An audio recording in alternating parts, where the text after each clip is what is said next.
निकल जाएं इस घर से। रोज रोज का तमाशा बनाया हुआ है, हर बात पे रोक टोक करते रहते हैं आप। मैं आपको मजीद बर्दाश्त नहीं कर सकता। बेटा घर से भी निकाल रहे हैं और आप भी बोल रहे हैं। घर से निकालना है तो अच्छी तरह बेइज्जत करके निकाल मुझे, ताकि एक बार इस घर से निकल जाऊं तो फिर वापस आने का कभी दिल ना करे मेरा। कम से कम मेरा दिल तो जला, मुझे अफसोस तो हो कि तेरे जैसा बेटा है मेरा। इसी इसी जुबान दराजी की वजह से ये नौबत आई है। आपकी हर बात पर लेक्चर देने वाली गंदी आदत आपके साथ कब्र तक जाएगी, और उस वक्त तक मैं इंतजार नहीं कर सकता।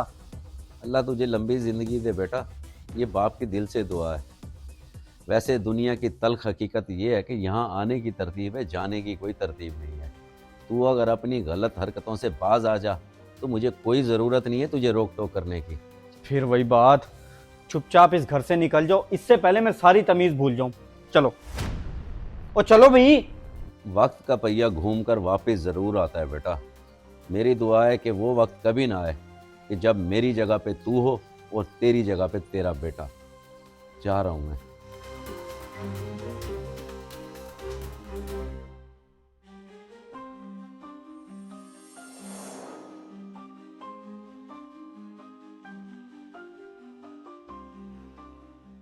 सरमत भाई अपने अब्बा को तो बुला दे, मेरे बाबा घर बुला रहे हैं उन्हें।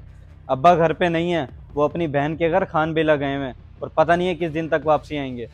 अच्छा तो उनको कॉल करके पता कर दे कब वापस आएंगे वो, मेरे बाबा को उनसे जरूरी काम है। और जा दिमाग ना खराब कर मेरा, अपने बाबा को जाके बोल अब्बा मर गया मेरा, अब ना आइयो मेरे दरवाजे पर अब्बा का पता करने। चल जा। भड़क क्यों रहे हैं सरमत भाई? अंकल का पूछे, कोई उधार तो नहीं मांग लिया आपसे? अंकल से मार खाई है क्या?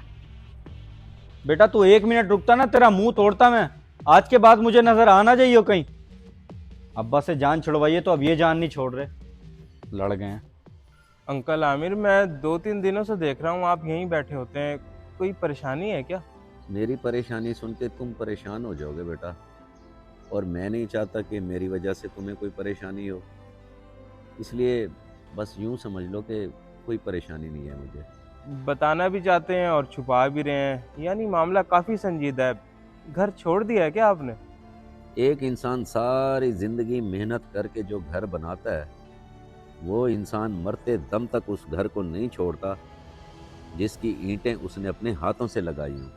हाँ, अगर उस इंसान की मौजूदगी से उस घर के बाकी लोग परेशान होने लग जाएं तो फिर घर छोड़ना पड़ जाता है। अगर खुद घर नहीं छोड़ेगा तो उस घर वाले निकाल बाहर करेंगे।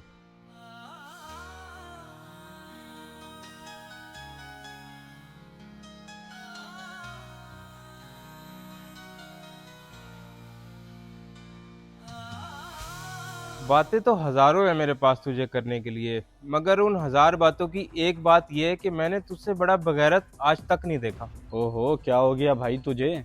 कहीं मेरे अब्बा का झूठा तो नहीं खा लिया तूने? झूठा तो नहीं खाया मैंने, मगर जूता उतार के तुझे मारने का दिल ज़रूर कर रहा है। ज़मीर मर गया था क्या तेरा, जो तूने अपने बाप को ही घर से निकाल दिया?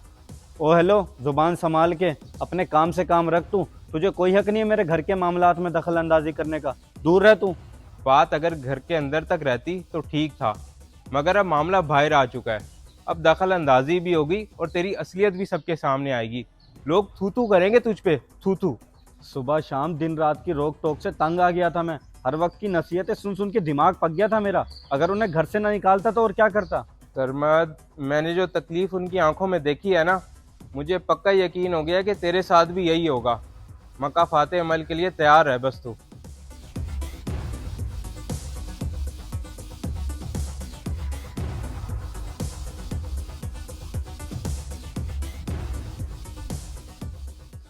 अब्बा मुझे माफ़ कर दें, मुझसे बहुत बड़ी गलती हो गई है।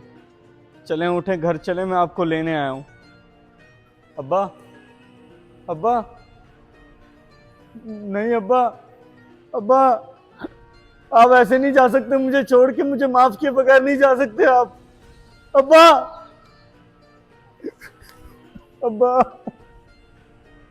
अबे क्या हो गया है? रो तो ऐसे रहा जैसे मैं मर गया हूँ। मरा नहीं हूँ, जिंदा हूँ मैं अभी।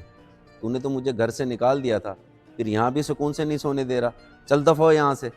अब्बा, अब्बा, आपने तो मुझे डरा ही दिया था। मैं तो समझा था कि अब्बा मुझसे बहुत बड़ी गलती हो गई है, मुझे माफ़ कर दें। मैं आपको लेने आया, प्लीज़ मेरे साथ घर चलें। मैं आपके आगे हाथ जोड़ता हूँ, प्लीज घर चलें। इन्हीं हाथों से धक्के दे के तूने मुझे घर से बाहर निकाला था ना। अब ये जुड़े हुए हाथ अच्छे नहीं लग रहे।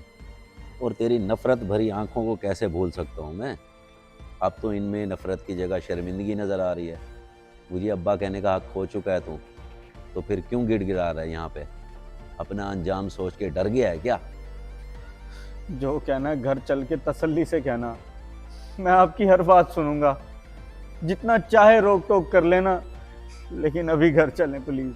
हाँ, रोक टोक से याद आया बेटा, मैं अगर तुझे रोकता था टोकता था तो इसमें तेरा ही फ़ायदा था, क्योंकि तुझे बहुत ज़्यादा फजूल खर्ची करने की आदत पड़ गई थी।